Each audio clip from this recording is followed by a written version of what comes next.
Au Conseil des droits de l'homme, il y a deux catégories de délégués.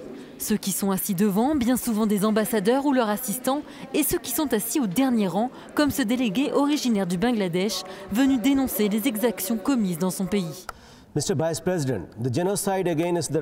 Génocide contre les Rohingyas, disparition forcée, son rapport est accablant. Pourtant, pour lui, pas de voiture diplomatique et pas d'hôtel de luxe. Dans la Genève internationale, tous les délégués ne sont pas logés à la même enseigne.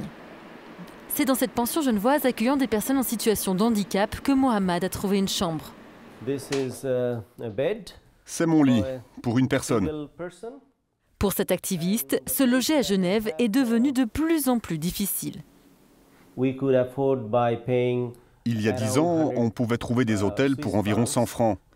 Mais maintenant, les prix ont doublé.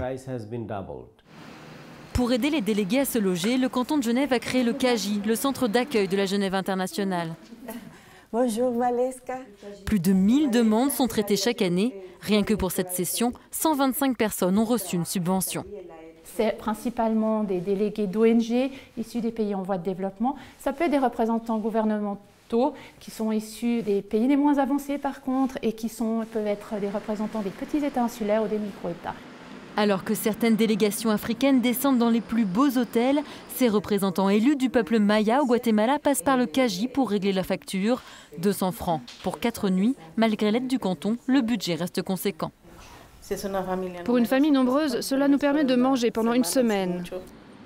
Lors des conférences internationales, tous les hôtels à bas coût sont pris d'assaut. C'est donc dans une résidence universitaire que cette délégation a été logée. 2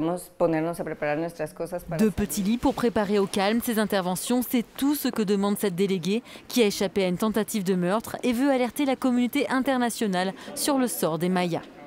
Ils ne nous traitent pas comme un peuple, mais comme une simple main-d'œuvre. Notre peuple autochtone a aussi des droits. Nous sommes des êtres humains. Un cri de détresse alors que la Déclaration universelle des droits de l'homme fête cette année son 70e anniversaire.